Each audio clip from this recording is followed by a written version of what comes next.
I was really ready to think about what was the world of Russia at that time, as opposed to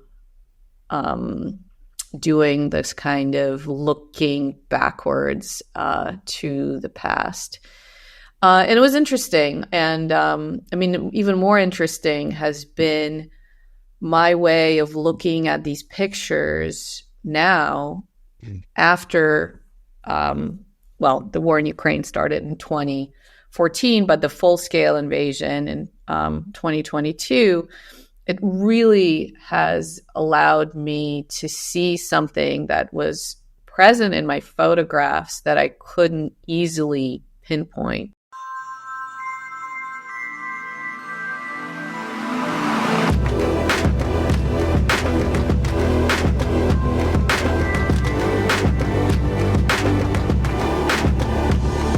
Welcome to the show, Sasha. Thank you so much. I'm excited to be here. I'm glad to have you. So just to begin, let's just dive into, just give us a little bit of your background and just introduce yourself to the audience. I am a working photographer. I live in New Haven, Connecticut, and I teach at Wesleyan University, where I've been running the photography program since 2010. I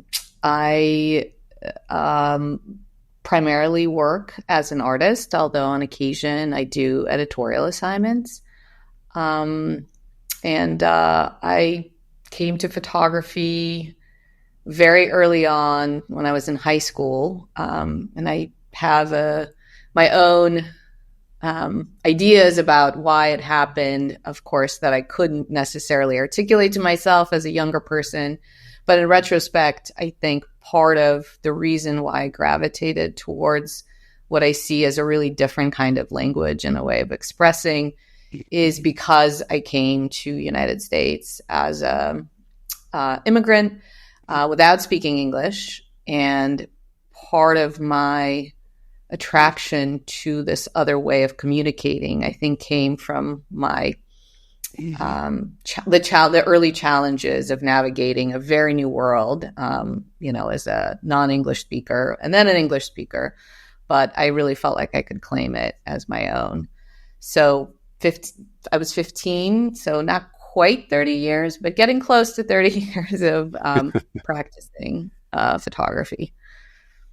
That's wonderful. And that's usually where I like to start, is I like to kind of find out a little bit of how you find your way into photography. And you said you found your way when you were 15.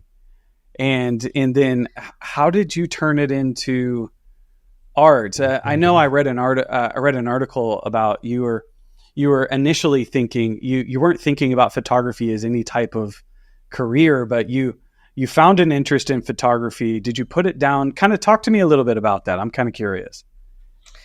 Well, I talk about this frequently with my students who, when they graduate, they're at that natural transitional stage of figuring out, is this real? Can this be real? And I felt like just the right things happened for me during those transitional moments that allowed me to keep going.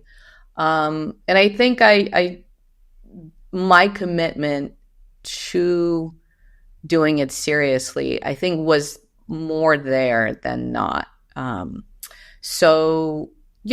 studied. I did study photography as an undergraduate, although I would say my education was quite minimal.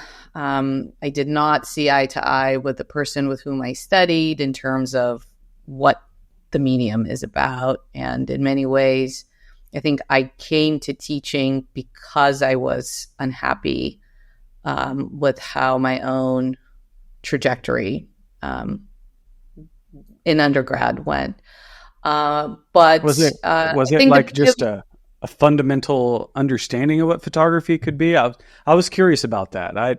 I'm kind of I don't know. Should I say this without saying too much? I went to Wesleyan as an undergraduate, and, studied broadly. I wanted to go to a liberal arts college. I never seriously thought about going to an art school because, again, in high school, I was a good kind of general student, and really felt like this was something that was really important to me, but I was probably going to study literature or history, something in the humanities. But I did continue taking pictures in school. So the person I studied with, I think, was really interested in the formal aspects of photography and specifically the female nude. I think this was the most important aspect of photography for him. And even though, I went through the motions of doing that in my first and second class, by the time I was doing a thesis, I really struck out on my own and went back to Russia for the first time with a small rangefinder and made a documentary project in the bathhouse.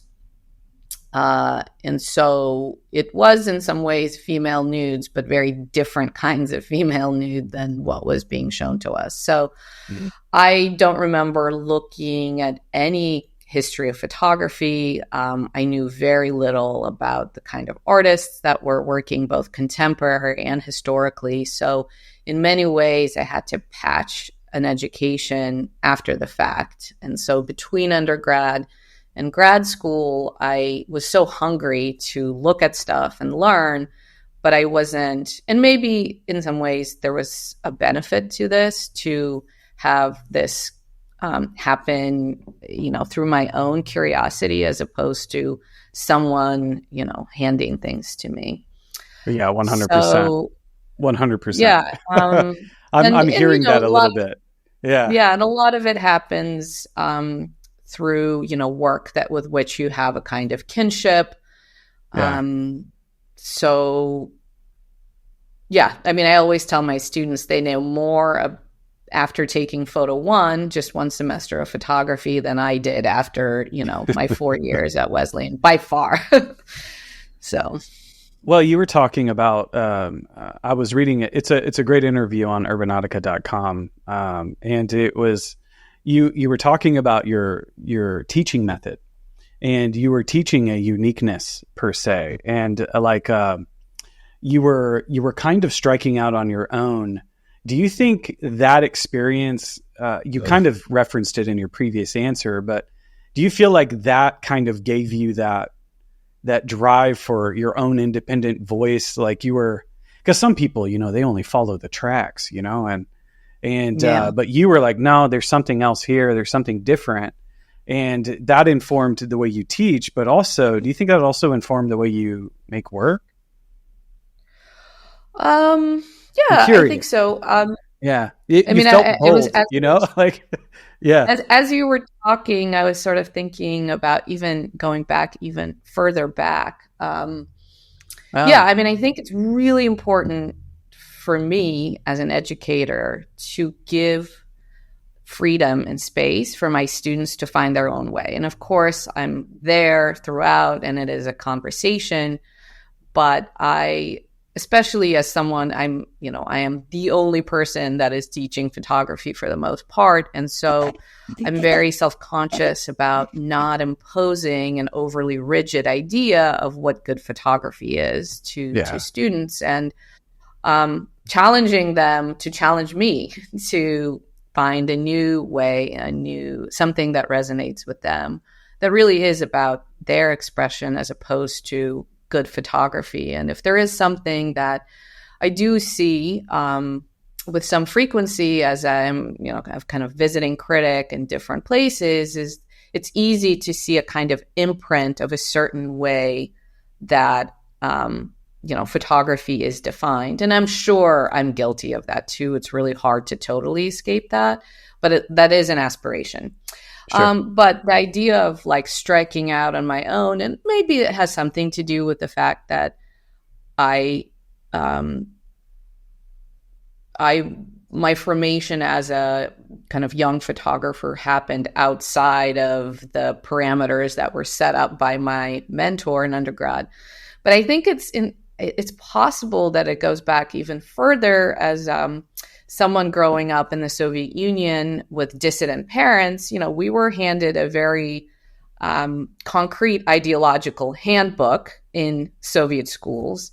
And at home, I was given a very different kind of narrative. And so this idea of multiple truths or ability to define outside of a system is something that I think I was, and again, this is me as an adult trying to regressively understand my own kind of formative stages. But I feel like there is something there about finding a path and way of making sense of the world and one's own place in the world. That isn't just, explained and then absorbed. Not everyone has that courage to kind of challenge what they're being told and to kind of find their own way. And so hearing what you had to say about, your upbringing and having the two versions of truth, it makes sense to some of the answers that I read in that article. I'm kind of curious: when did you move? What age were you that you moved to the 10. US? I was 10 years old. You were 10. Okay, so you had kind of you were coming somewhat young, not completely young. Still remember though, I'm sure. Yeah. My next question, I think, leads more to when did you? I know a lot of people when they find art or art finds them. Do you remember that moment for you? Do you remember that moment where you're like, aha, I need to chase this? So in high school, when I started doing photography, and I guess the reason why I initially gravitated towards it is probably very silly. My high school boyfriend was doing it somewhat seriously, and I felt like we were going to get married, and so I needed to do it too.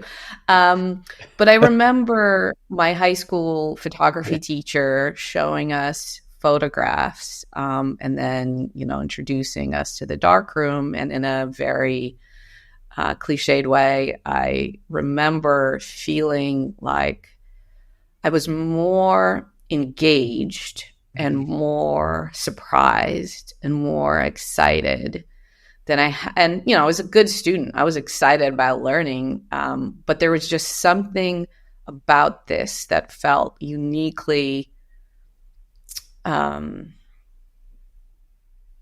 eye-opening for me.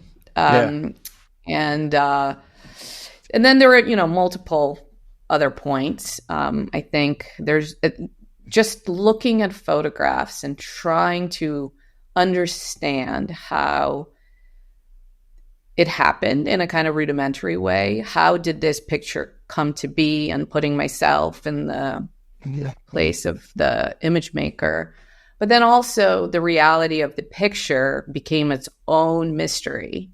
And so it's really that duality of how did it happen? And then the absorbing world that is, mystery, I guess, is part of it. Yeah. Not knowing the before or the after, but being given this nugget of a world that was, it just continues to be mesmerizing to me, even after all these years.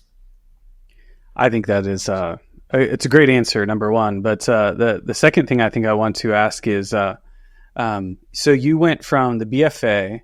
Did you go right into your master's program, or did you? No, and I did not. I should say I did not get a BFA because I went to Wesleyan, where I currently teach, and it was a BA. BA, okay. I only took in my entire photography education was photo 1, 35 millimeter black and white, photo 2, 35 millimeter, and a little bit of medium format of black and white, and that's it. And then I did a thesis, which was really a kind of independent project.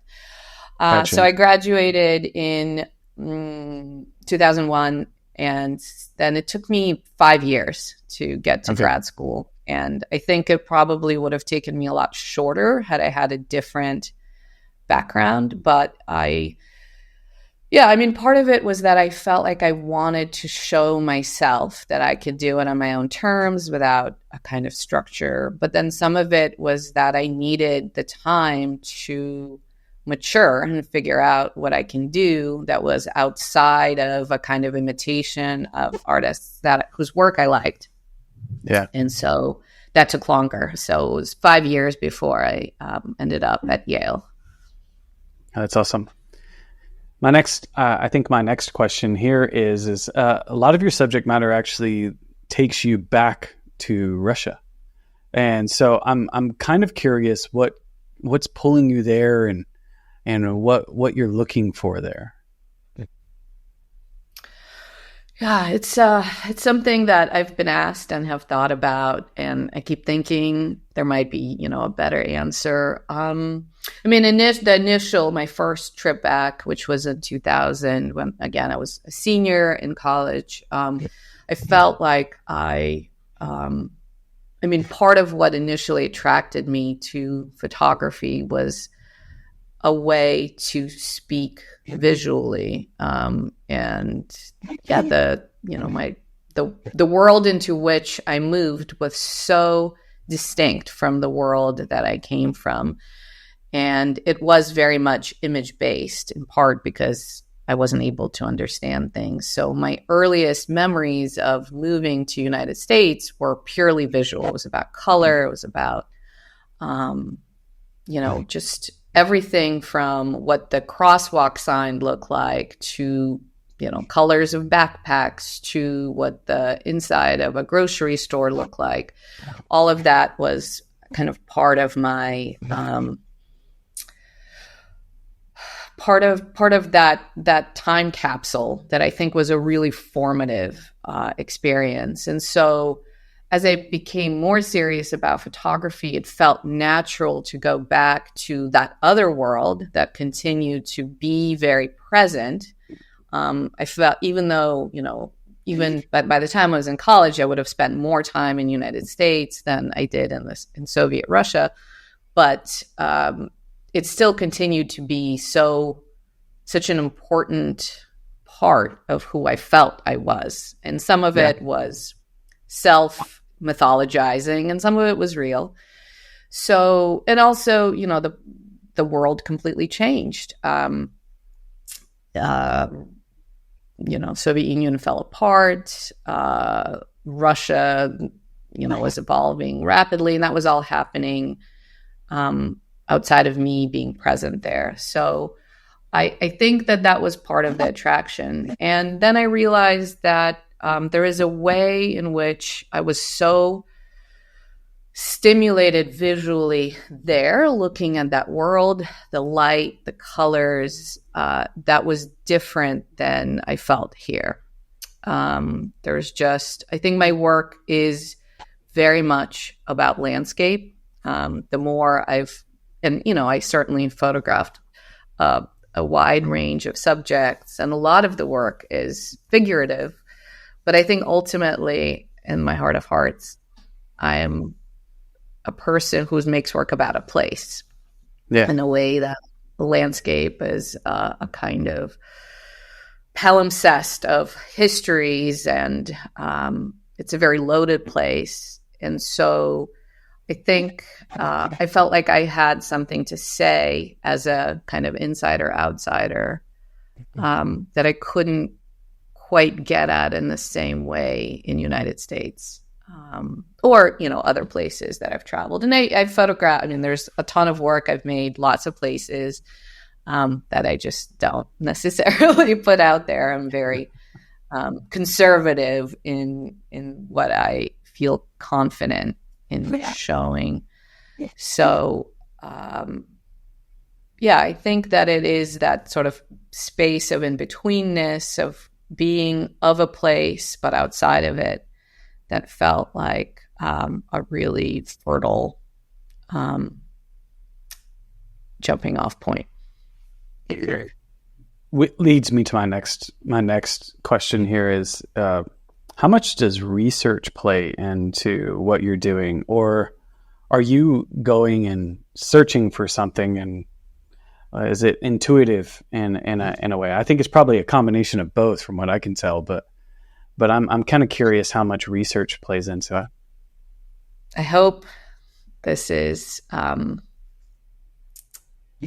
going to discourage people from doing research, but I have the hardest time doing research. I hate it. Yeah. I don't know why. This is a resolution for 2024.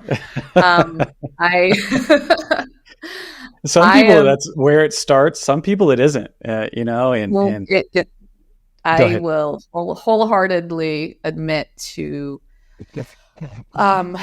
I guess I trust my intuition more than I trust my kind of intellectual ideas.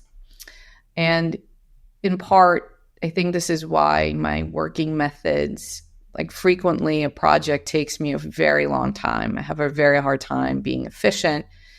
And it's in part because it is about finding a subject and understanding that subject through process, as opposed to a kind of framing that happens inherently. And part of it, I think, is because photography for me is about finding something that I don't expect to find. And those are generally the pictures that I feel most excited by, both in the kind of work of others that I look at and my own work. So I guess, a kind of explanation or an excuse for not doing research is this idea of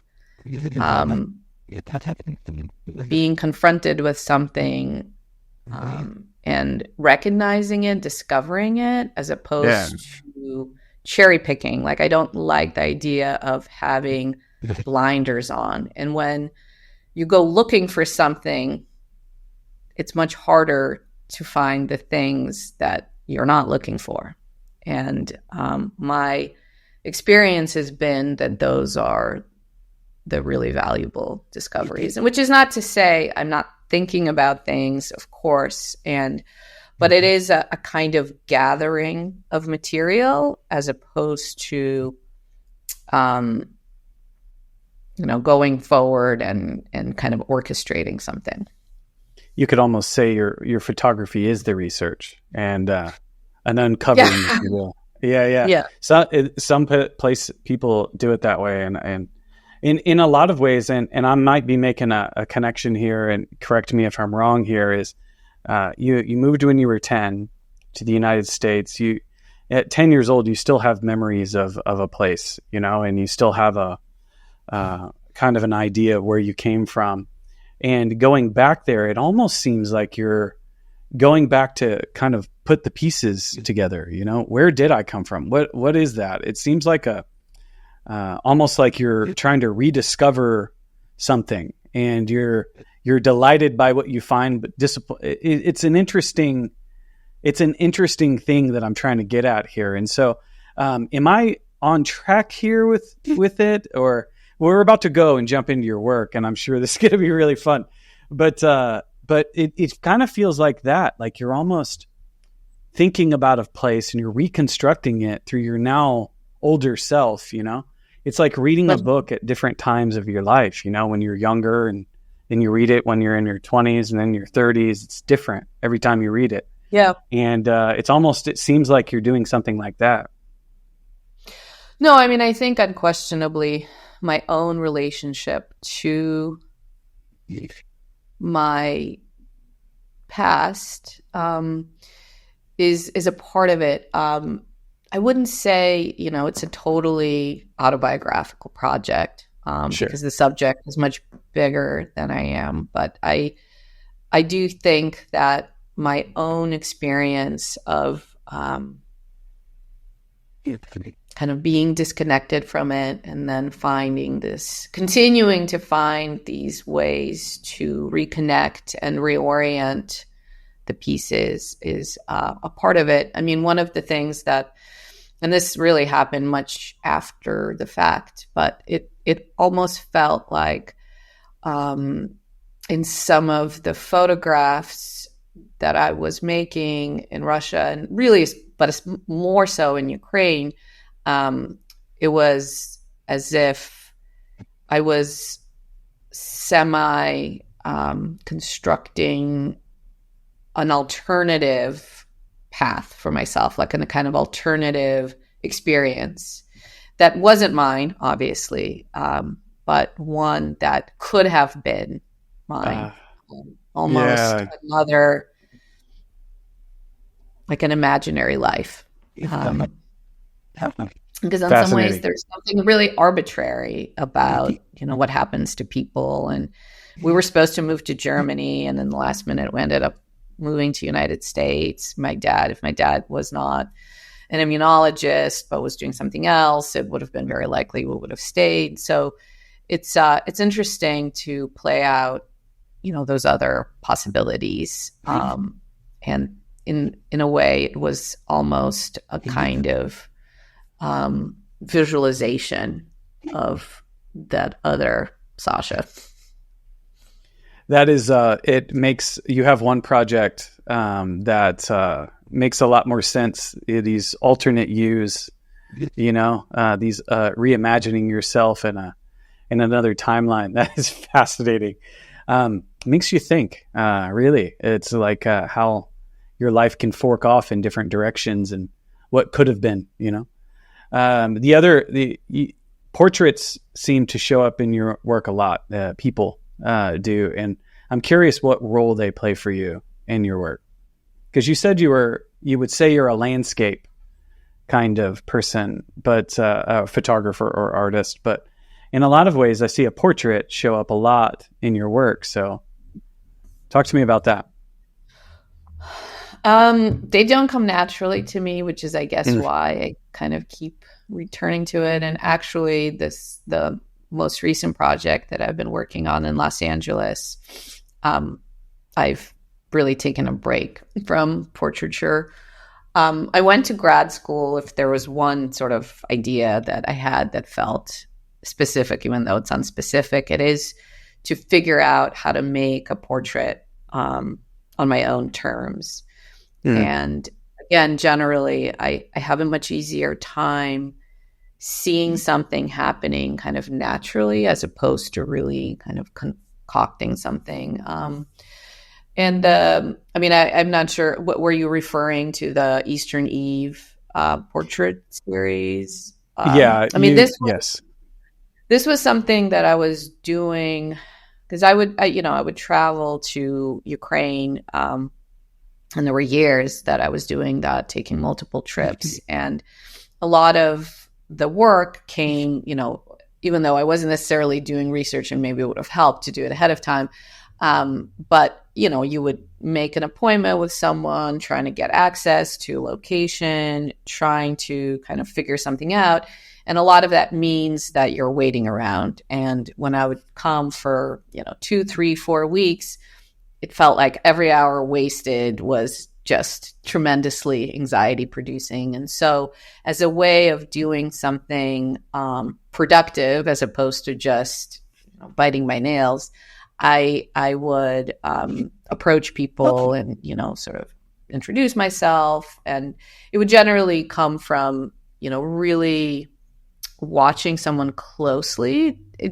My attraction to an individual is less about what they look like and more about their physicality and their movement and how their facial expressions. It's kind of subtle things. It's a little tough to describe, but it's different than being sent on an assignment where you're photographing a person and it's like you have to make something happen. It's a very different way of engaging with photography. So I think that project was almost like a sub-project that I was doing in parallel to the bigger project in Ukraine. So I like some of those pictures, but they're not the images that are kind of most prominent for me. But yeah, in graduate school, that was finding a new way to photograph a person. And part of it, I think, is because I was in New Haven at Yale, and I'm sitting in New Haven right now, and the place that is New Haven has always been really hard for me as a subject. And so the work was really much more about building almost a kind of theatrical space to photograph the figure, as opposed to the way that I would normally shoot, which would be through, walking around and finding something. That's fascinating. I'm kind of curious. Often there are people you kind of referenced New Haven and Yale and along the way. Was there anybody that stood out to you that was significant, that really kind of helped you along? And I often find that in our path to becoming who we are, there's always a person or some kind of thing that just kind of helps you along your path. Maybe it could have been a book, it could have been an artist, or it could have been a particular mentor. Is it anything stand out to you about your development? I mean, my time at Yale was really incredible, and I know, it can be very different for people. I think it was a very tough 2 years for some. It was amazing for me. I think in part I was just so hungry for a conversation, given that I didn't have any that felt in any way, I guess that, conversations that mattered. So the education there was the critiques that were kind of most essential. And the Todd Papageorge was still running the program at the time. And then there were a number of people that were kind of cycling through. And I really think for me, it was the multitude of those voices that felt like it mattered most. I wouldn't say, Todd, I think, really was the person that set the tone for the conversation. And I think the kind of intellectual and emotional rigor, I think this is the part that is so essential for me, is the kind of emotional resonance of photography that is that is what gives depth for me for that as a kind of exercise. I think he was really the one to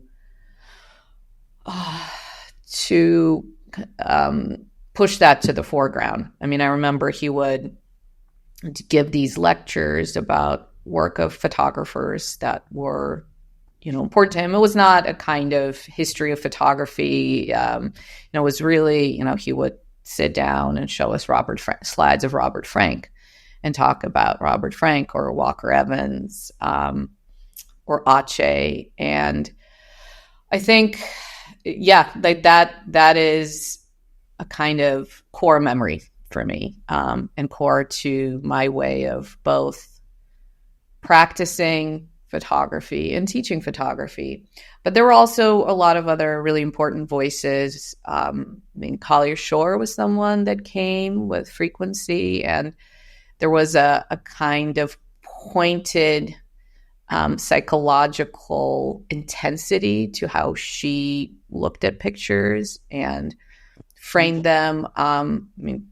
P.L. de Corsia was there, and was a kind of interesting counterpoint to Todd. Paul Graham was there as someone who, was such a committed practitioner of documentary work and a real champion of that, but then also someone who was also committed to an important conceptual recontextualization of documentary photography, that it didn't have to be, kind of post Robert Frank way of doing, being kind of in the world, that there is another kind of intellectual rigor that could be brought to it that came through form.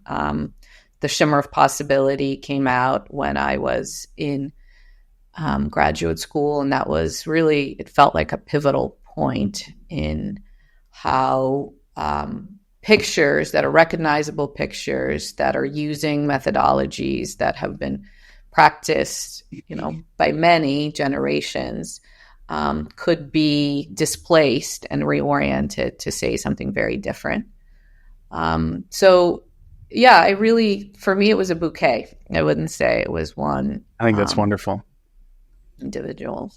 And it was also my peers. I think, that is the gift that keeps on giving, is I was very lucky in that my year at Yale, we were a very close cohort, and I continue to be very close with a lot of folks that I went to school with, and they're the people that, I talk to about my work, and have now for, over, not quite 20 years, but close. Wow. That's exactly what I was looking for. I think there's usually a group of people, sometimes I've talked to some people and they say it was an artist. But it's so funny to hear you say that their critiques were something that stood out for you, and it was a big deal for you. Because, some people, that's their biggest stress point is the critique, And for you, you're like craving it. You're almost looking forward to it. And I love that. You said something in there that I'm on this investigation. I've been talking to artists, and I'm starting to understand that images have multiple different facets to them. And you talked about an emotional resonance to it. And you said that was what was important to you. And I'm curious what you mean by that. And this will be a good setup for us to jump into your work. And so what do you mean by emotional resonance? Why is that the most important part? And it also explains why you're more an intuitive photographer versus, the research kind of guides you. It's intuition. It seems like the feeling. So talk to me a little bit about that. I think I'm a heady person. I spend a lot of time, with academics. I'm married to someone who is an academic. I, spend time with students. And so, but there is this other way that I guess for me, when I look at a picture that is really meaningful, it is less about the thing that I can identify and that I can explain and that I can deduce or somehow hold, but it's a kind of aura, something that feels intangible and moving that can send you kind of both into a space of fantasy or imagination or a kind of poignant memory from the past.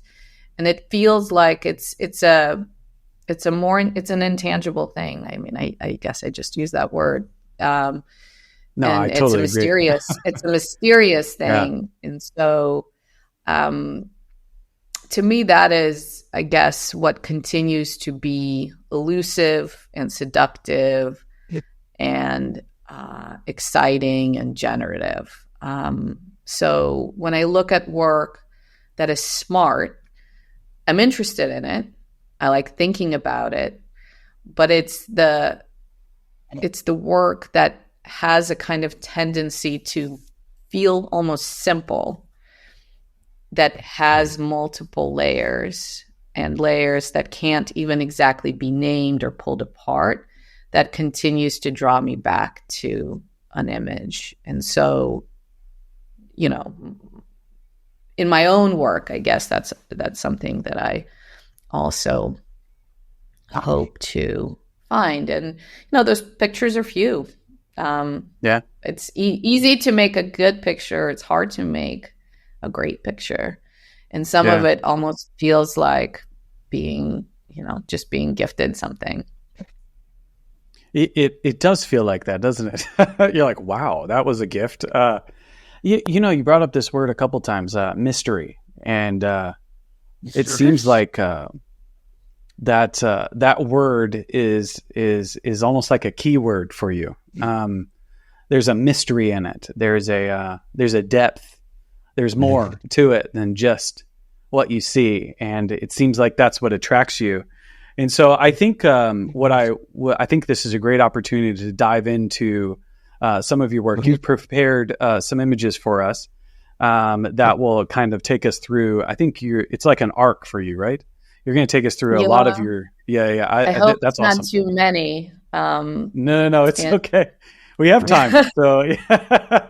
But as you do, please take your time to kind of talk about the project, give a little background on it, take us into the image, take us into your language. You don't have to explain every image for us, but at the exact same time, I think it's kind of help us understand your visual language, because you have a very powerful one.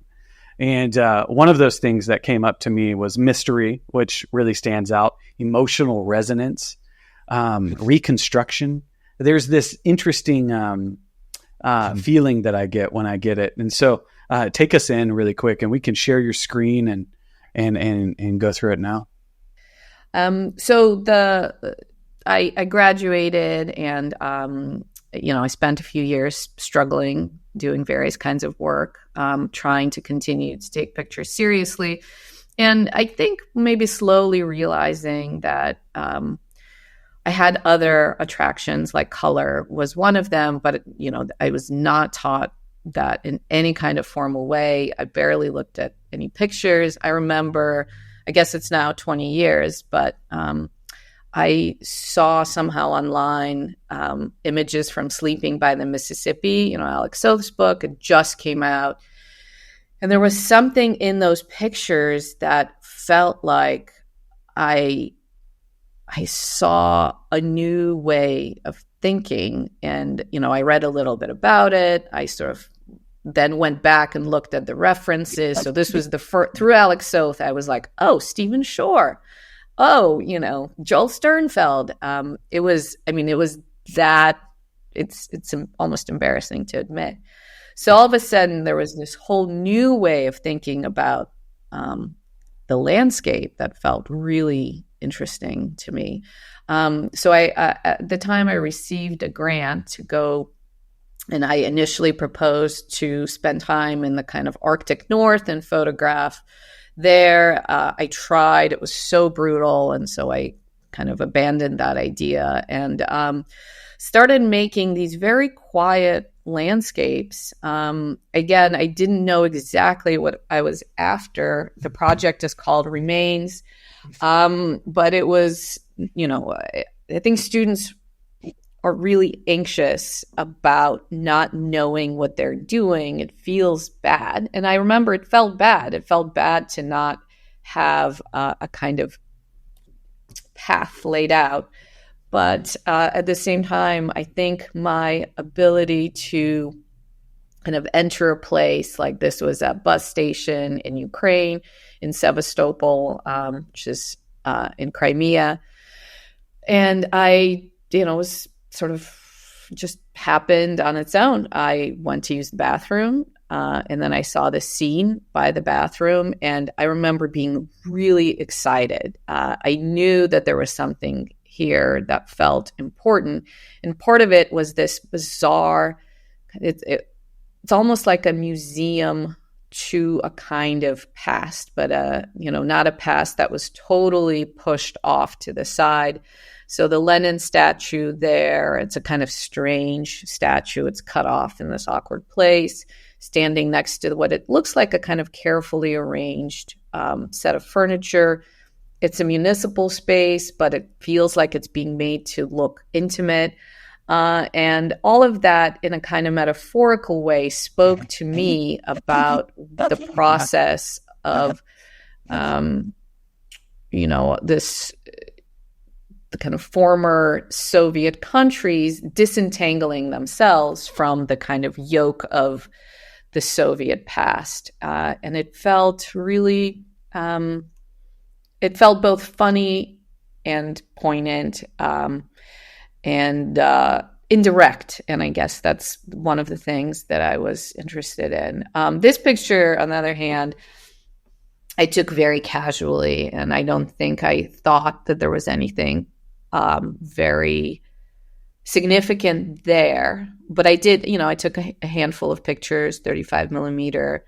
And it's only after the fact, when I was editing and looking at contact sheets and, printing and then editing, that I realized that part of what was interesting was the kind of lack of ideological signifiers that were such a big part of the landscape that then were stripped away to, look at this space that was empty from them.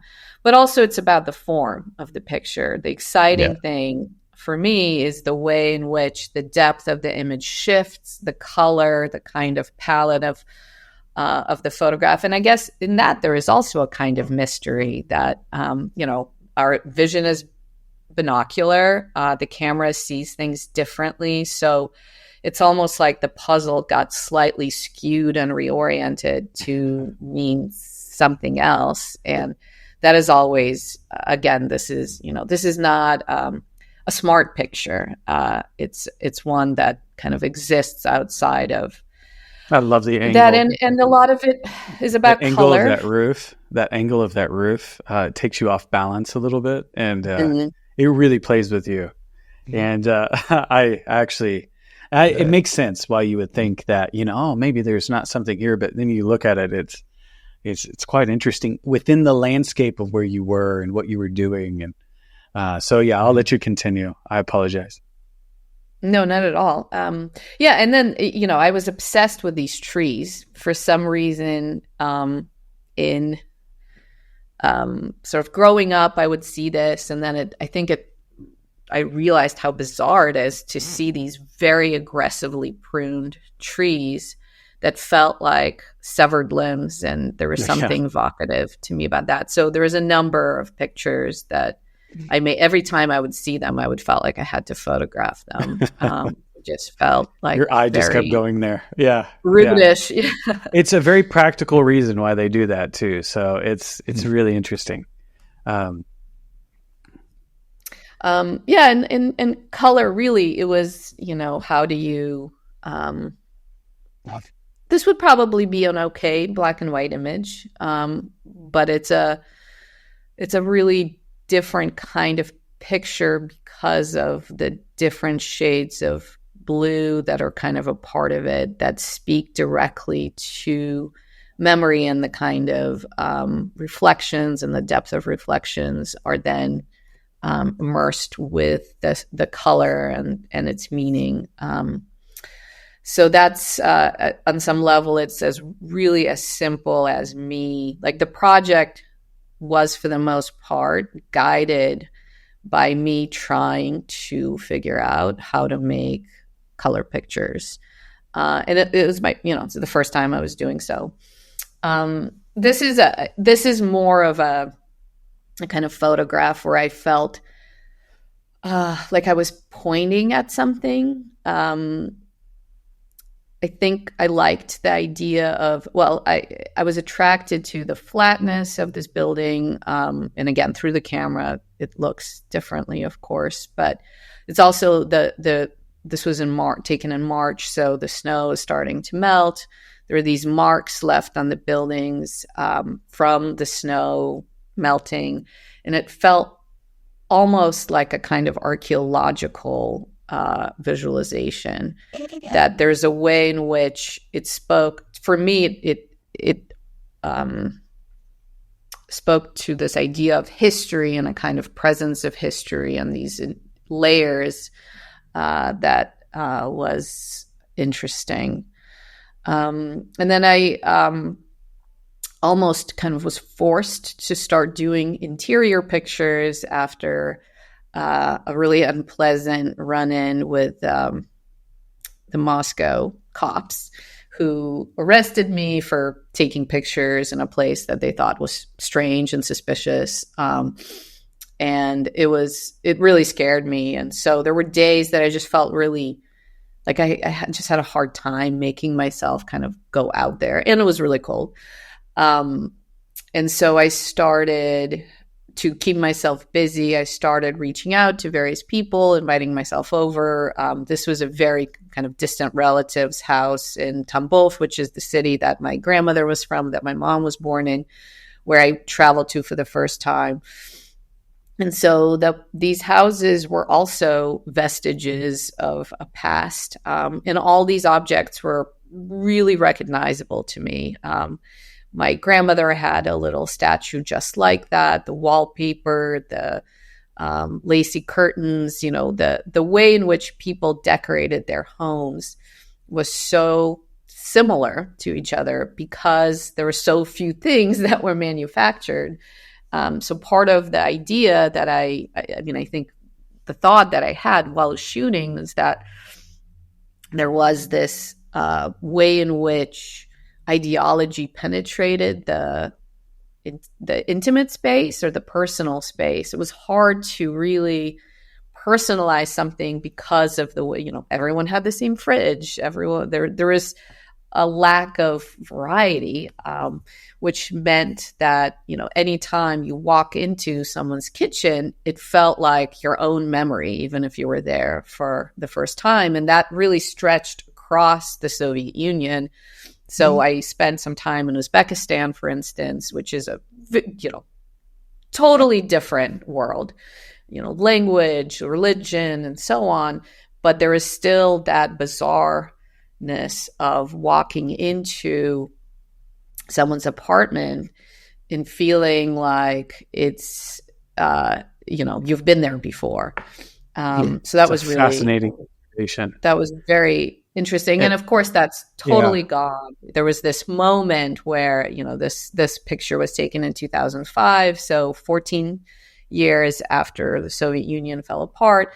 But it was still a time where people were slow to, IKEA wasn't there. It was, imports were not really coming in. So for the most part, people lived with the items that they acquired, in the 70s and 80s. And they were still kind of a part of that visual world. So I know I mentioned the idea of a gift as, that those are the moments that make me feel like I could never abandon the practice of just walking around with a camera. So this was, and it's a mystery. It's a building in St. Petersburg. And I remember it was a long day of shooting. I didn't find anything. And those days feel so terrible when you work so hard and you walk so many miles and you just don't, you're not there at the right place at the right time. So this was kind of after many hours of that. And I could not tell where I was. I was momentarily totally disoriented because it was so convincing that I was looking at this mountainscape. And it took me, a second to realize that it was just this way that the paint or mold or, something formed what looked like this beautiful scroll painting on this building. And so that I knew was special. And it took me a second to figure out how to frame it in such a way that the kind of the trompe-l'oeil effect of it being this deep space as opposed to a flat space could reveal itself slowly. So I wanted to include these little bits of windows at the top just as a kind of way of being returned back to this idea, to the viewing point to figure out, what is it that is being looked at. So that project ended in 2005, and then I went to grad school. And I did not choose to include any of those pictures because in many ways they were very transitional. But it was not until after I graduated that I felt like I wanted to continue the work that I did prior, but in a different kind of way, informed by the kind of new ideas that I had about picture making. So I do have a question though, about that last project. The Remains was it's really interesting, and It was one of the projects that really stood out to me, and I was curious why you landed on the name Remains. I mean, I think I would have titled it something else had I been doing this. If it had a new name, what would you call it? I don't know. I wouldn't be able to come up with something on the spot. Let's do it right now it feels for the show. I guess it feels a little obvious, maybe, is what I would say. Yeah. And I think that there's subtler things. I mean, again, at the time, and this was before I think I was as concerned about, sounding smart.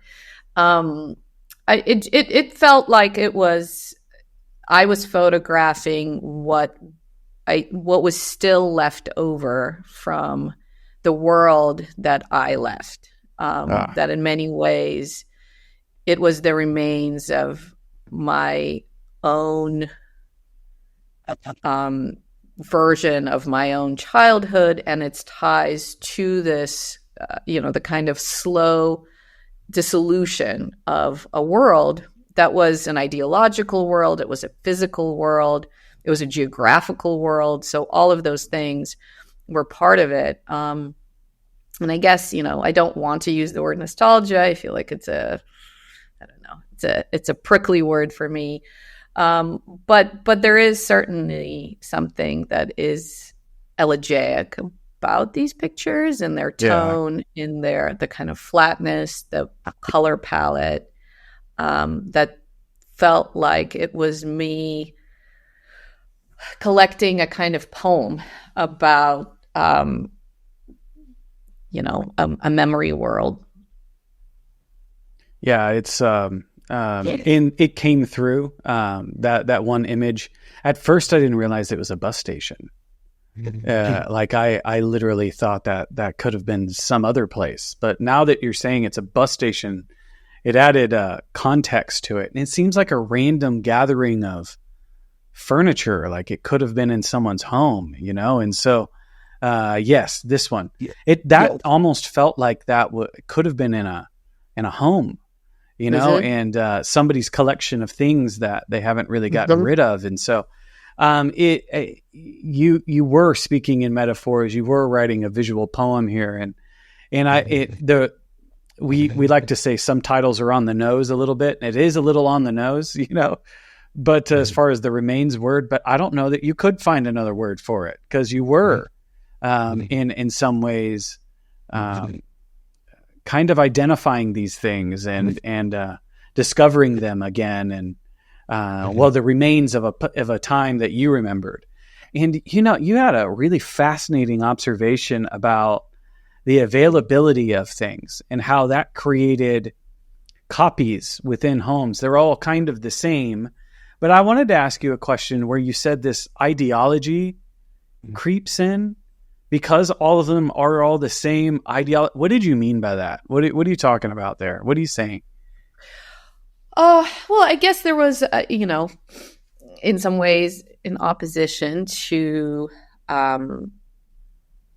what I think is easy to take for granted in the United States, where, the individual, the kind of one's individuality as expressed through a number of visual choices, your home, your clothing, your vehicle, all of that was, this just, we don't question it. It's an idea that is so ingrained in the idea of choice and, finding one's identity through those choices. I think this was largely absent in the Soviet Union. Of course, there were elites and people that had access to things that other people didn't. But for the most part, the idea that, one defines themselves through the collective as opposed to the individual was very much, served up as a kind of truth and something to aspire to. That's fascinating. So, yeah, I think that, you would go to different people's houses and everything felt familiar. I didn't think that was strange when I was living in it. I only realized how strange that was after I was gone for 10 plus years and then came back and realized, this is what a strange way that, people lived and continue to live. It's a context that it is an interesting, it's a mystery. I'm going to go back to that word that I really quite enjoy. It adds another level to it that I think is quite fascinating because, I am American. And so we do take it for granted that choice is a way of kind of crafting your own identity. But yet to find your identity in the collective is almost flipping that on its head, and to get a look at it through your eyes is quite fascinating. So I'll let you jump to your next project. I just had some questions from that one for sure. Yeah, no. Yeah. Let's see. So I guess starting in 2009, after finishing my MFA, I went back and I felt like I was really ready to think about what was the world of Russia at that time, as opposed to doing this kind of looking backwards to the past. And it was interesting. And even more interesting has been my way of looking at these pictures now after, the war in Ukraine started in 2014, but the full-scale invasion in 2022, it really has allowed me to see something that was present in my photographs that I couldn't easily pinpoint. And that has to do with the kind of militarism and kind of regressive politics of a place that were veiled pretty superficially by the kind of taste for opulence or the kind of the economic success of the Russia project under Putin was sort of a thin veiling for what continued to be, a total crushing of any kind of real freedom. And I found images that, again, I think intuitively I made and thought were important to make, but I didn't necessarily choose to print at the time. So this is one of them. And part of the reason why I wanted to start with this picture is that this is, an image that says it all in some ways. Yesterday, I had a conversation with a friend of mine about, that kind of idealization of a picture that in one picture you can have all the ideas. And frequently, I think, photography is a serial medium, but once in a while, there will be a photograph where there is a kind of condensation of thoughts, and I think this one is one of them. So it's, a representation in a very direct way of what, can be referred to as the vertical of power, in Putin's Russia. So there is the military, there is the kind of administrative bureaucracy in that figure of the middleman. There's the church, which is very much in the service of the, the dictatorship that is Russia. And then there's the propaganda as embodied by the camera. And not to say, again, that this means this and this means that, but it is a picture, and of course there is the Russian flag as a background, taken at it's a graduation from a military academy that in a kind of eerie way, talks about the extent to which the Soviet apparatus continued to thrive but just with a new skin. So this is a picture that I think really contains the seeds of the rest of it. And then this image and both pictures were references to Man with a Movie Camera, the Dziga Vertov film from 1929 that, was made at the kind of dawning of the Soviet Empire. This was made at the, maybe not dawning, but still early phases of the Russian Empire. So the movie theater with a kind of audience there, again, it's formally, it's kind of a striking picture because of the intensity of color, but really it's this idea of who is watching what. Also a way of thinking about propaganda and the kind of, what's the word I'm looking for? The almost brainwashing that could be read into it. And again, I hesitate to give such concrete interpretations to my own pictures because I think there is part of, again, the photographs for me that work best are ones that can have so many different possibilities and reads. And this could be, seen in a different way. But right now I'm narrating my own reinterpretation of my own pictures that have happened through this totally kind of critical paradigm shift that has been these last 2 years. There's a attractive about that theater. It has it's beautiful. It's totally crazy. You want to go there, but like what you're seeing in return it's interesting. It's interesting context there for sure. The color. The cool thing is that it's the color is totally my film reacting to the light source. The building is actually silver. There's none of this blue exists. It was like quite a monochromatic space, but it's a long exposure, and the video projection is what colored it in this kind of intense, wild way. Yeah.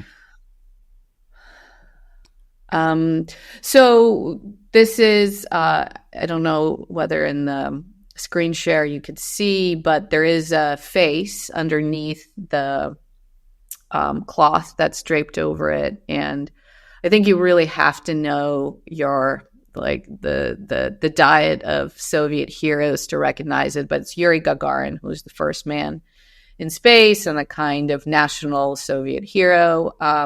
This was in a pavilion that was made in the 60s in Moscow. And it was kind of redone to be a place where people were usually actually buying and selling things. But then much like the image of the Lenin in that bizarre bus station, the face was covered up, but the object was not removed. And that was one of the things that continued to interest me, was ways in which, even as spaces were repurposed to further the capitalist project as opposed to the Soviet project, there was still, a way in which they continued to loom in the background.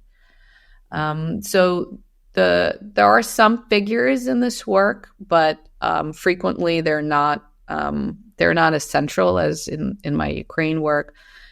Here, I guess part of what I liked was the looking up in this yearning way of what appears to be a young boy.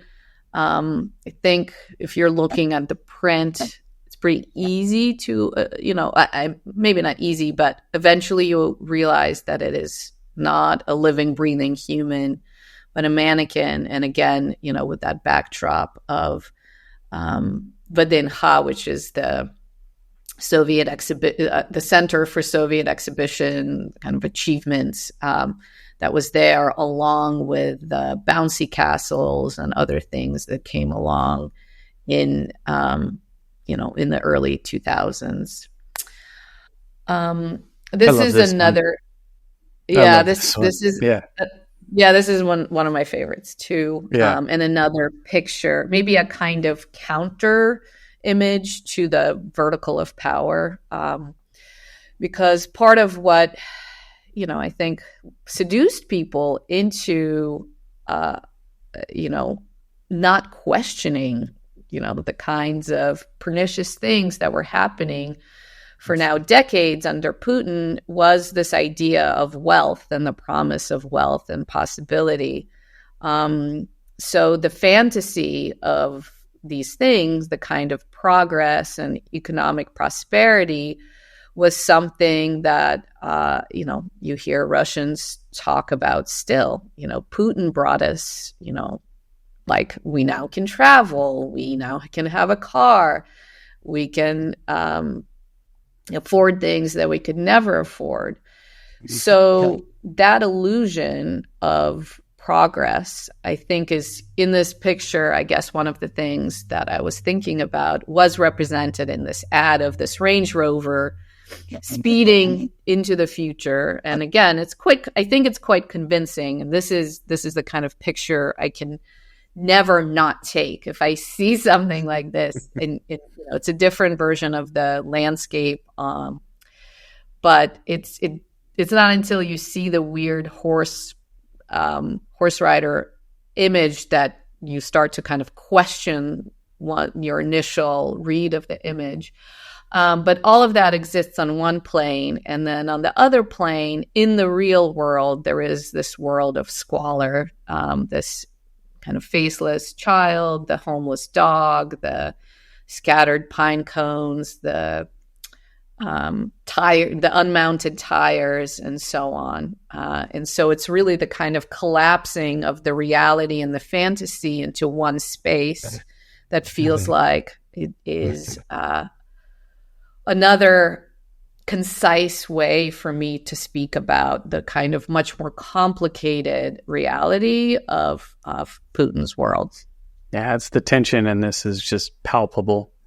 And that's what really attracted me to it. I stopped on this one for sure when I was looking at your and then work. I just got so lucky with the palette, everything.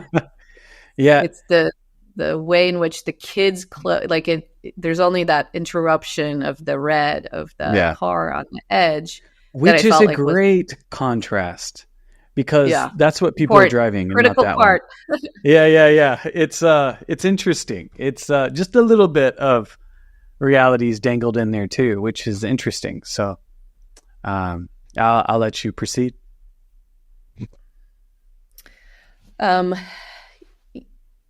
Yeah, so the certain the kind of fetishization of the pageantry, I guess, the pageantry of these military parades. I mean, for most people who grew up in Soviet Russia, you would look at this, and I guess the thing that gives it away as being maybe in the aughts as opposed to the 70s were the bigger billboards on the buildings, which are different than the Soviet style signs because they're photographic, and the Soviet signs were primarily kind of hand painted. But otherwise, and of course the camera, there's the kid with the camera, and the idea of the camera as this apparatus that looms large is something that I was kind of thinking about throughout, again, as a kind of reference to being watched, both surveillance and propaganda. But otherwise, the kind of display of military might through these young boys who are graduating from the military academy is something that was interesting to me. And then also I was trying to write about this picture, and I guess one of the things that I thought about was how it feels like a very silent image, even though there should be a kind of loudness. But I think it's because the street is very clean. and it's very empty and everything is sparse, and it feels that much stranger to be kind of going through the motions of this kind of imitation of a military parade that felt eerie to me. Like there's an eeriness to the image that I find interesting. And this is another one that I initially didn't print, but then discovered more recently. Yeah, there's a strange silence about it, which is because a lot of times there's an audience that is watching this. And are they behind you in this photo?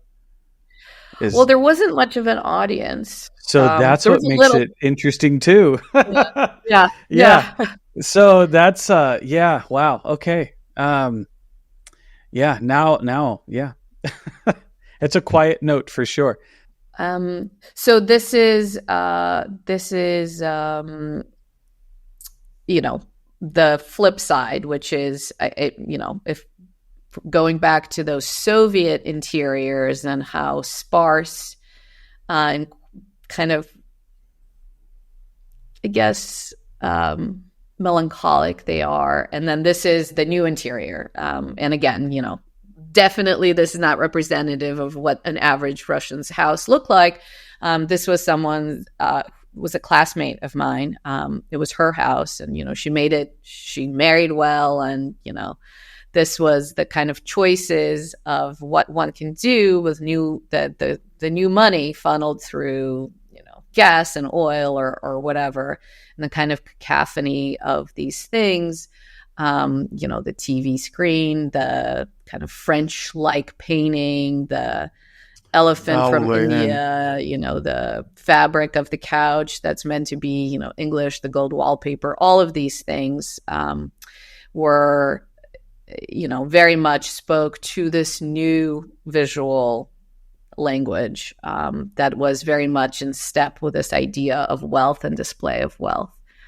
And then this as a kind of counterpoint to, there was this period where, this wasn't just in Russia, I saw these in Ukraine and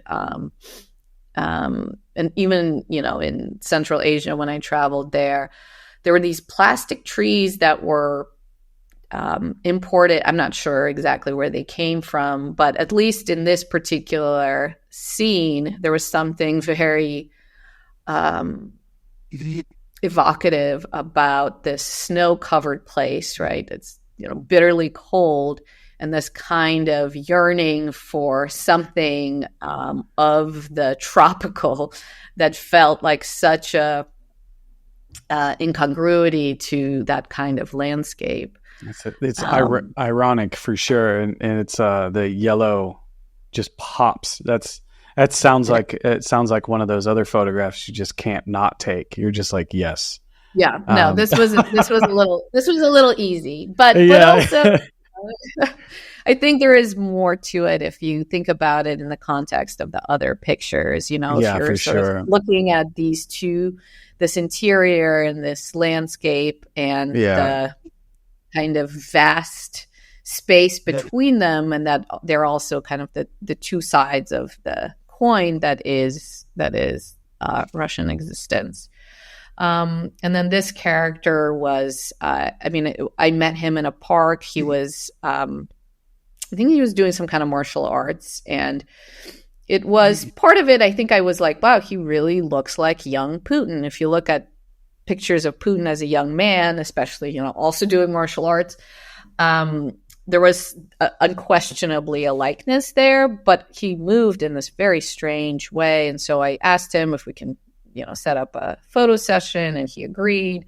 It turned out to be totally disturbing and actually scary. He was this raving neo-Nazi and, had some really violent ideas about women. And so after I collected myself pretty quickly and got out of there with my stuff. But I think, more to the point with the picture was the kind of rage that's there, kind of pent up in his body in the kind of flexing and the blowing out of the air. And in the immobilization, like it is about this kind of emasculation that I think is part of the anger and the rage, the toxic rage that is fueling, the current conflict and the xenophobia and the racism, like this idea of the empire as being something that could be taken from us. I think the seeds of all of that are in a picture, this picture for me. So, and there is different kind, like this is a more like an image that's trying to kind of rise above that. And it was taken in 2011. So it's many years ago now. I think it was a very different kind of time, but in some ways it was about that kind of maximalism when it comes to decorating spaces, of like filling the wall space with objects, and the kind of attempt to beautify a space. And this almost horror film-like hallway, these, black walls that look like they're oozing something that Kubrick would have been excited about as well. That seemed to be appropriate in my way of, I guess, describing the psychological state of the Russian state through these kinds of interiors. And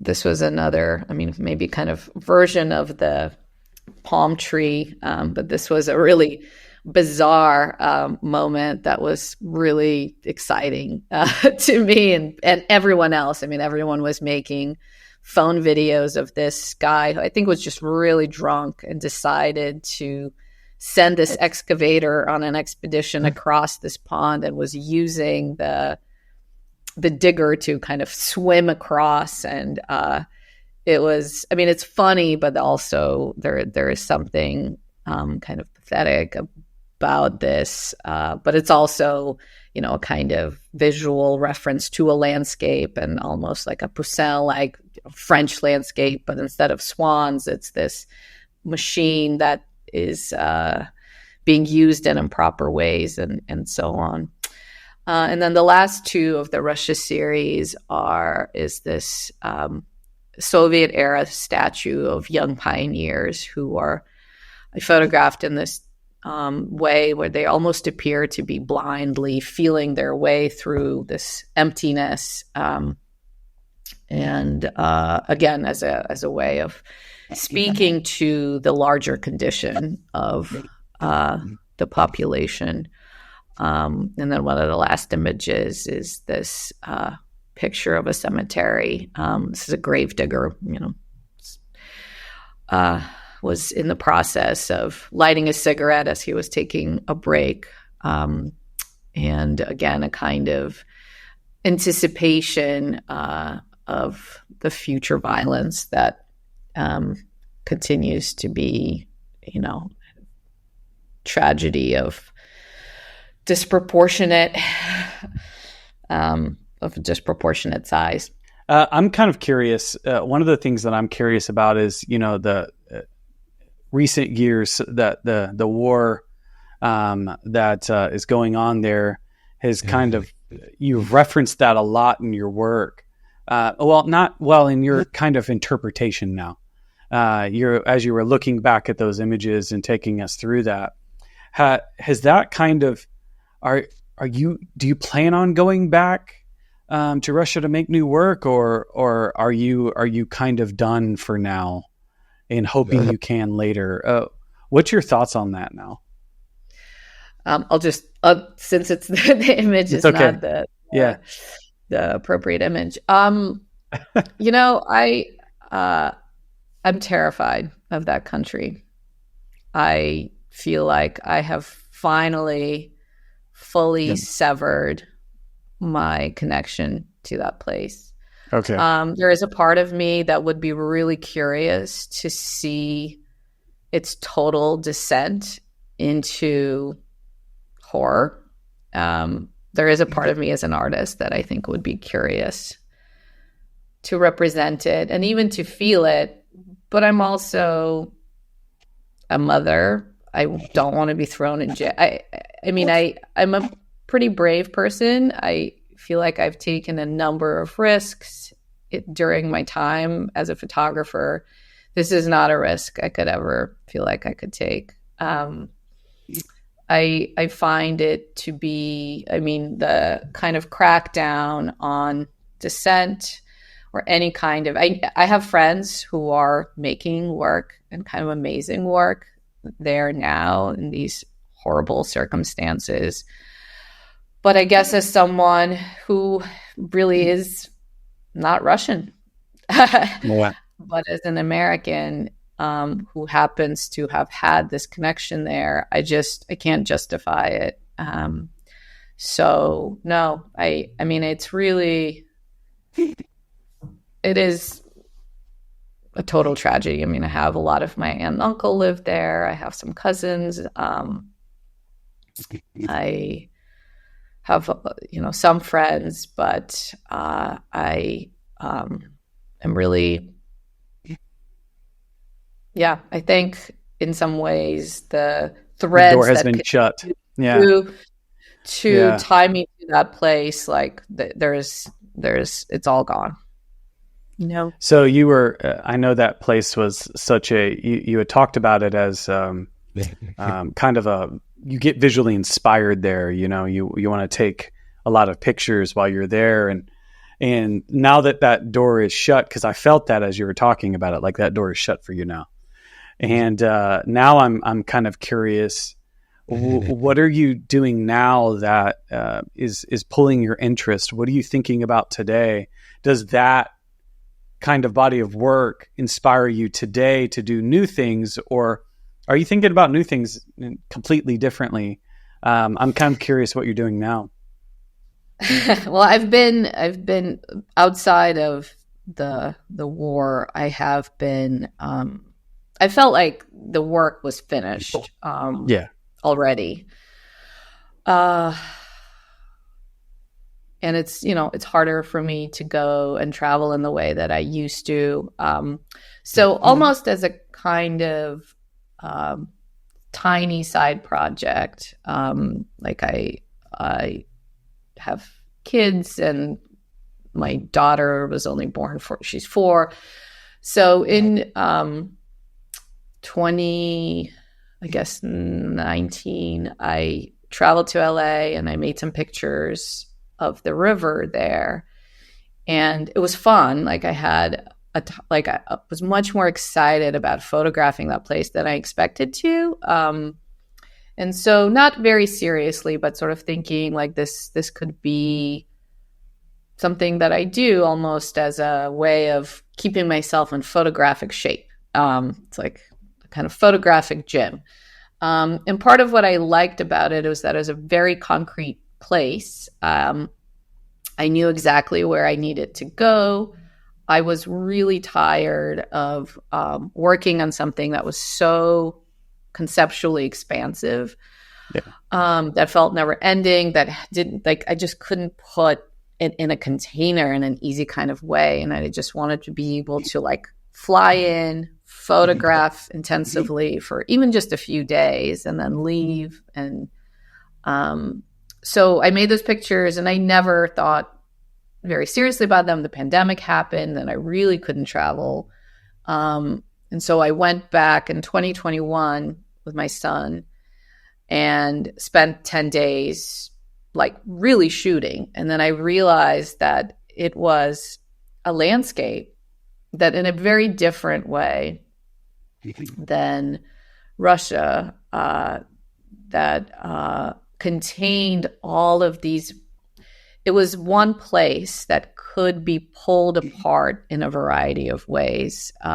So it became something that I then started taking more seriously. So the project, I would say, is less about the LA River as an actual real place. I mean, it is fascinating in that, it is the reason why LA is where it is, but very few people think about the LA River when they think about Los Angeles and the way that people think about the Seine when they think about Paris, or many major metropolitan areas are built, near a body of water that is then kind of, and it also is a place that is iconic because, in Chinatown, like there's so many films that utilize those bridges over that space. So to me, it felt like it was both a place of almost mythological proportions, but then also mysterious, like non-being, because the water was channelized in the late 30s. So the idea of a river as being almost antithetical to Los Angeles, the development of Los Angeles. And so they're trying to like rush it through to get to empty out into the ocean as quickly as possible. And so when I started really moving across this landscape, it was wildly different depending on what part of the river I was in. So it's only 50 miles, and then part of it looked like this paradise, a kind of bucolic space akin to, kind of Hudson School of painting. And then parts of it looked like a post-apocalyptic, nightmare film. And they were like just within a few miles of each other. And so that to me is just endlessly inspiring. I also felt like we have a little bit of time. We have a little bit of time left. So this is, a kind of establishing shot, not to say that this is what I would start with, but it, kind of shows you those bridges and the kind of like the inside of that space of concrete that is the river.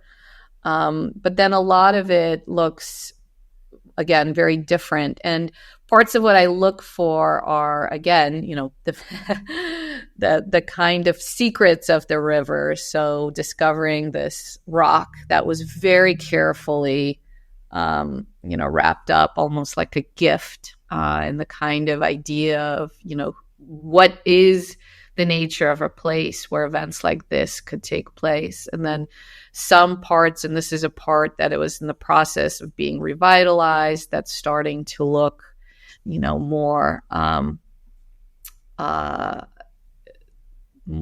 verdant, or places like this, which feel, beautiful and attractive, and still, versus, again, just a few miles up from that place where it's almost not river-like. It feels like I was thinking about a kind of appendages, the color, the perspective, and the ability to go kind of look at this one space from these different perspectives, from the bridges, from the inside, from above.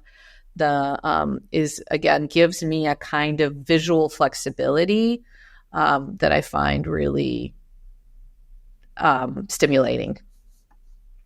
So this is Burbank. This is a studio, production in the kind of band of the river, very both picturesque and not picturesque at the same time. And then the kind of events that take place in the river. So this is, again, part of this is in Frogtown, where it's been gentrified. The water is clean. So clean. None of the photographs. How do these city rivers aren't? So I mean, there are millions, billions, maybe. The amount of money that's been poured into that place is really. I mean, again, the politics of revitalization are really interesting because, of course, that happens. Part of what happens is the communities that have been living alongside of the river are being quickly pushed out as the river becomes, more quote unquote natural. I don't think we have time to get into the subtlety or the actual depth, in any kind of depth, but it's really interesting for kind of social political reasons. But yeah, so there are these different kinds of views of this one place that look like they couldn't possibly be forming one whole, and that's part of what's been, again, really has kept me happy with my camera, with my rangefinder. So yeah, the kind of total reorientation of space and light and form, and not knowing where you are in relation to everything else, almost as if each image is a collage, like it's a kind of manipulation, except, none of the photographs are, like, it's all medium format film. It's a kind of dissection of a landscape through these different strategies and different kinds of picture making to, points of where it feels like the reality and the kind of simulation of that reality, as we know through films in Los Angeles, which is such a part of that world, kind of become part of the representation of this space. LA has been so heavily photographed and filmed, and so to think about it. I didn't discover it. Yeah. To think about, it's just like, photographing here in Paris, it's been so heavily photographed, So how do you see a common thread between what you were doing in your previous work with this one? Do you feel like there's any connection? I mean, certainly visually for me, part of like how I use the camera, that is totally similar. I'm using the same device and trying to frame something in a way that allows the viewer to be defamiliarized from the actual subject that was in front of me, allowing these new possibilities, like extractions of new meanings through, the kind of like what is essential to photography, which is, it is, in my mind, a fictional medium. And how do you make your own kind of world from an existing world? So that is very much, it's very much the same. But also, I think in a more perhaps subtler way, it is about the kind of idea of a place as opposed to the place itself. Like the idea of Los Angeles is totally overshadows the kind of reality of it. We know it through this mediated form. And so I think to have this secret river that is at the heart of the place and then also kind of totally off radar is interesting. And then, that through observation and documentation, that I can form like this really new kind of landscape that is also political, that's also ideological, but again, in a way that is perhaps not as obvious as in the Russian pictures. I think is part of what is that's the thread for me. But interesting. I know my subject. Like as soon as I see a place, I feel like I have a sense of whether I can really photograph there in a way that feels true to me. I've made pictures in Connecticut. I do shoot here with regularity, but I have to overcome certain things. And I think my relationship to the place is just not as, I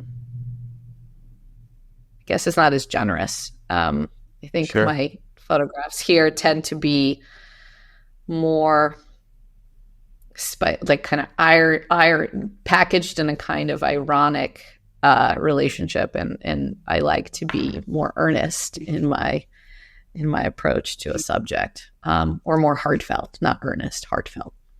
Sure. And there's also, I think you also have to overcome a familiarity with a place, overcome familiarity. It was interesting. I wasn't able to photograph my hometown until I left. And so when it's so much around you, it's almost difficult sometimes to photograph. But my next question is really related to how you kind of wrap up your bodies of work. Do you like to work in book form? Do you think about your stuff in space? How do you think about each one of these projects, and how do you bring it out? Because you're not done with this LA project. How do you envision that coming to life? So there's a lot packed in that. So unpack it, maybe starting with that Russia series. How did you bring that to life? And then how do you envision this LA project in connection to it? Well, I did have quite a few exhibitions of the Russia work, and so each one feels like a different, form. I think eventually I do hope to publish it in book form, but right now I haven't really been able to make sense of it. Again, I felt like I knew the work, and I don't think I did, or I didn't. I have so many new ideas and complicated feelings about the photographs as I have about the state, the Russian Federation. Yeah. So in some ways it's on ice. But the LA River pictures really feel like they are very much going to be, I think the work lends itself best to book form, partly because I think you just need to see a lot of them in order for it to make sense. I think the Russia pictures I could easily condense to 10 and just in a more succinct way talk about, the kind of bigger ambitions of the project. I don't think I could do that with the LA River pictures, and I think I have 70 pictures, and I still feel very much like it's not done. So I have to say I don't think about the form as I make the work until pretty far into something, and perhaps that's a problem. But I have friends who they'll photograph vertically because they know it's going to be a book, and a vertical picture is just much easier to work with on a page. Exactly. I can't quite do that. I mean, I wish I could, but it just feels like the scene dictates. My brain is firing in a different way when I'm photographing, and I could see that LA series on a wall for sure, and seeing the contrasting worlds, of the same place. I could see that as a wonderful tension, as a experience standing in front of it. But you're right. I could see that as a book as well. And when you decide to thaw out that project, no pun intended, and you take it out of the ice, I think that would be a great book. I'm sure you have a lot of stuff just sitting in contact sheets that would kind of feed that whole narrative. So I look forward to that. That would be interesting when that finally cools down for you, or warms up. Whenever that happens, I'd be curious for sure. And I'm sure my audience would be too. So that's kind of wraps up all the questions I have. I like to finish with one question, and then we'll finish up from there. But that last question that I usually ask everyone is: a lot of the people that follow this show are image makers themselves. They're artists. They're photographers. They're people that make and work in images. And I'm curious if you have any advice for them, considering you are a teacher yourself. What advice would you give somebody working in the world that we find ourselves in today, being completely immersed in images. What kind of advice would you give to makers today as they make new work? I think, I don't know if it's really about like, how do you make your best pictures or how do you succeed as an artist? Because I think those are two really different questions. They're very different. And maybe that is my advice, is to separate ideas of success in whatever form, publication, recognition, exhibition, from why you're there in the first place, why photography is interesting to one in the what drew you initially to that medium. And I think it's just getting more and more complicated because of the variety of platforms for self-promotion, and the kind of pressure of being made visible. I know that my students think about this all the time, and they frequently are much more concerned about internships and, lines on their resume than they are about the harder, but also easier thing, which is the work itself. I think to foreground the work itself and your reasons for it, I think it would be really hard for me to reduce what I have to say to, one pithy line, because again, I really do stand by the importance of knowing why. Like, what is it about this hard thing? It's hard to make pictures because it's so easy to make pictures. It's hard to make good pictures. Like, why do we need to do it? Why do you need to do it? And the answer lies in both the process and the images themselves. So I'm kind of thinking out loud right now, but I think that the kind of holding oneself accountable for embarking on this, and to do it in a way that feels really rigorous. And again, not doing it for career ambitions, but because like you really have something that you feel like you need to externalize, like bring it out of yourself. I think to have that be something central as opposed to peripheral is a way to keep going even when it's hard to keep going. Yeah. And it's hard.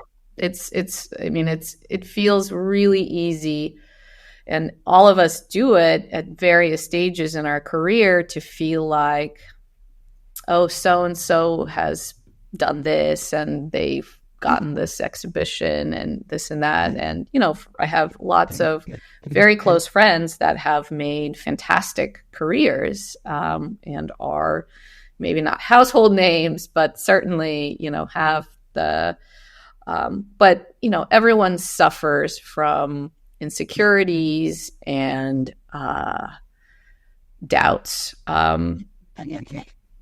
But at the end of the day, it's you and your work. And that's how it should be. I love that, how you separate them. This need for recognition, success, and a career path versus the work itself. Find your why. There's a wonderful author that I like that talks about that. And I think that's great. And then I love the word pithy, that pithy phrase, I enjoyed that.